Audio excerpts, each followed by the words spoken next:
The Republicans who are voting for Kamala Harris, we don't want someone that's cavorting with dictators. Barbara Comstock wants people to know that she is still very much a Republican, despite the fact she is voting for Kamala Harris.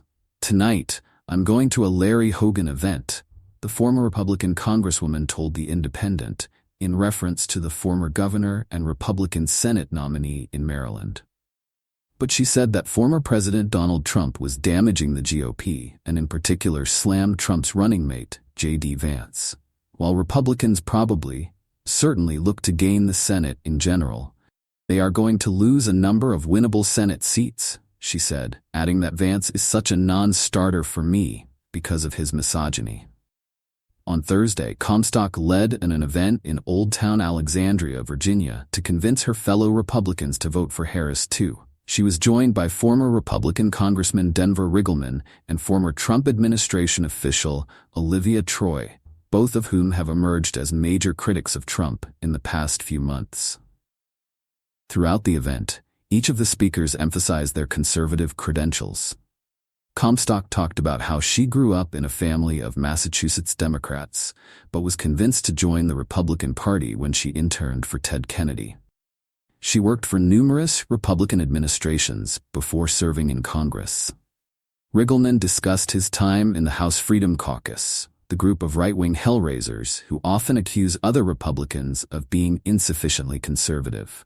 Meanwhile, Troy spoke about her 4 years in the GOP. Harris has actively courted Republicans throughout her campaign, receiving the backing of some elected officials, as well as former staffers for the Bush and Reagan administration and staff for the late John McCain. Troy even spoke at the Democratic National Convention. What we're saying is, we don't have to be in agreement with everything when it comes to Kamala Harris and Tim Walz. But we can agree on fundamental things like, we want to preserve our democracy, she told The Independent. We want to be strong on national security. We don't want someone that's cavorting with dictators and lauding praise on dictators like Donald Trump did during the debate. Troy also noted that she is neighbors with J.D. Vance, who she referred to as anti-women.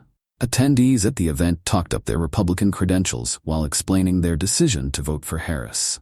Faith Rodil, who brought her young daughter along to the event, told The Independent that she had worked with numerous Republican members of Congress, but, "I'm worried about the future of my children, especially my daughters, and having an example of the former president who's trying to get his job back is just absolutely unacceptable. I'm really jazzed to have my daughter see that justice needs to prevail," she added. Specifically, Rodil expressed her concern about reproductive rights being taken away from women. It shouldn't even be a question that, at the end of the day, these conversations need to be with a woman, her partner, or her religious leader, not by the government whatsoever.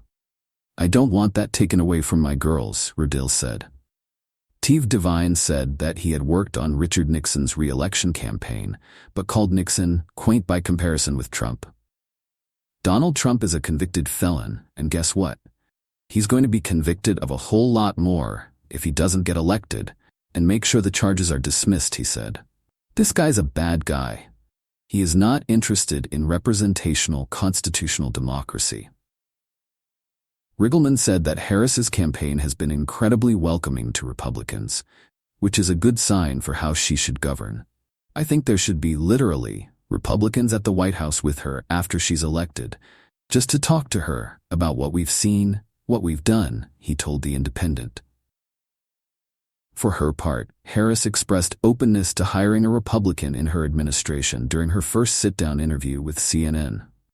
Many other notable Republicans, such as former members of Congress Liz Cheney and Adam Kinzinger, both of whom voted to convict Trump for his actions on January 6 and worked on the Select Committee investigating the riot, as well as former Vice President Dick Cheney, have all indicated they will vote for Harris. Comstock noted that while Virginia is seen as a state that will likely vote Democratic, she was also going to push for her relatives in Pennsylvania and North Carolina to break for Harris, particularly her Catholic family members.